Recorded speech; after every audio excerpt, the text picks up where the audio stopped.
Dr. Paulina Nahato. Asante Mheshimiwa Naibu Spika. Naomba sasa swali langu la 246 lipate majibu ya serikali. Mheshimiwa Waziri.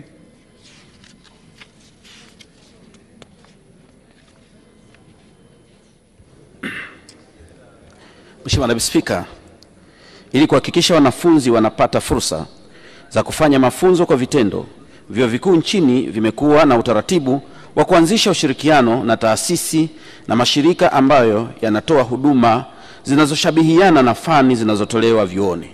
Mheshimiwa Naibu Spika, hadi sasa taasisi 19 za elimu ya juu zimeanzisha kamati za ushauri za kitasnia, yani Industry Advisory Committee, kama mkakati wa kuongeza nafasi na kuimarisha mafunzo kwa vitendo, ambapo jumla ya mikataba 158 imesainiwa kati ya vyuo na taasisi binafsi pamoja na viwanda.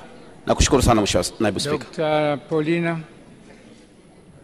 Asante sana Mheshimiwa Spika.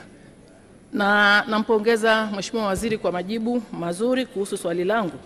Mimi na maswali mawili ya nyongeza. Swali la kwanza, wanafunzi wanapokwenda kufanya mafunzo kwa vitendo, muda unakuwa mfupi kutokana na kukosekana kwa fedha.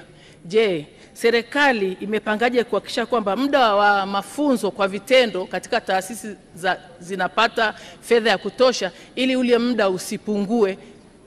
Swali la pili, mara nyingi wanafunzi wanapopangwa katika mashirika au taasisi kufanya mafunzo kwa vitendo, wanapokuwa kwenye zile taasisi hawapangiwi zile sehemu ambazo ndizo fani zao, bali uwepo pale na kupangiwa mambo mengine ambayo hayalendani na fani zao.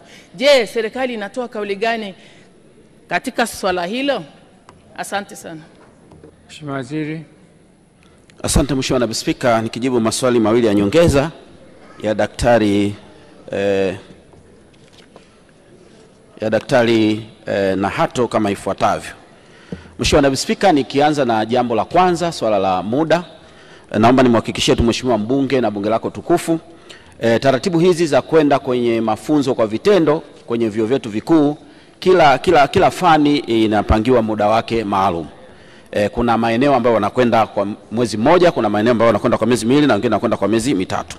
Kwa hiyo kwa swala la muda kwa mfupi, tunaomba tulichukue, twende tukalifanyie tathmini ya kina jambo hili ili kuweza kuangalia kwenye mitaala yetu ile, muda ule uliotolewa kwa mujibu wa mitaala kama unatosheleza au la. Lakini kimsingi kila fani imepangiwa muda wake na